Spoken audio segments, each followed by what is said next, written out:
क्यों इस भक्त को उसके भगवान प्राप्त नहीं हुए? क्योंकि तुम्हारी भक्ति में तुम्हारा मैं प्रबल था। मुझे क्या मिला, मुझे क्या नहीं मिला। मैंने ये किया, मैंने वो किया। तुम कभी भी ये नहीं समझ पाए रावण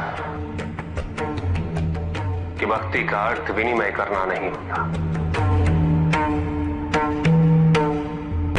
और ना ही भक्ति में किए गए कर्मों की गणना की जा सकती है।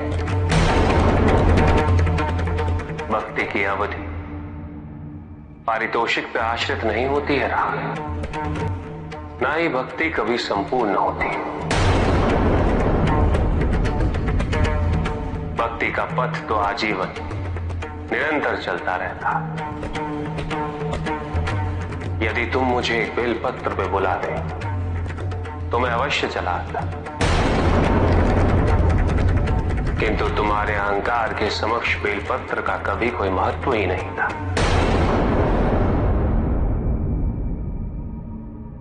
स्वर्ण की चमक तुम्हारी भक्ति को अंधा करती रही। सच्ची भक्ति कभी भी व्यक्तिगत लाभ नहीं देखती, वो तो केवल समाज का, संसार का कल्याण देखती है। तुम मुझे लंका ले जाकर भक्ति के बंधन में बांधना चाहते थे। तुम कभी ये समझ ही नहीं पाए रावण कि भक्ति का अर्थ बांधना नहीं, भक्ति तो मुक्ति में नहीं है। मैं तो सर्वव्यापी हूं रावण। यदि तुम मेरी सेवा करते तो तुम समस्त संसार की सेवा कर सकते थे। ये सत्य है रावण कि तुम मेरे सबसे महान भक्त हो, किंतु ये भी सत्य है कि तुम ही सबसे अहंकारी भी निकले,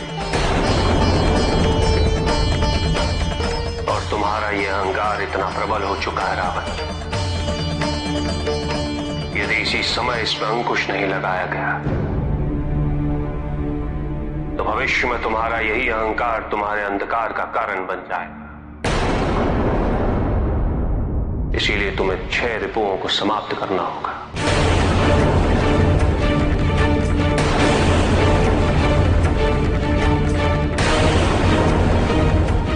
केवल समस्त संसार के लिए ही नहीं, स्वयं को भी उनसे मुक्त कराना होगा। मैं जानता हूं रावण, तुम्हारे लिए कुछ भी असंभव नहीं है,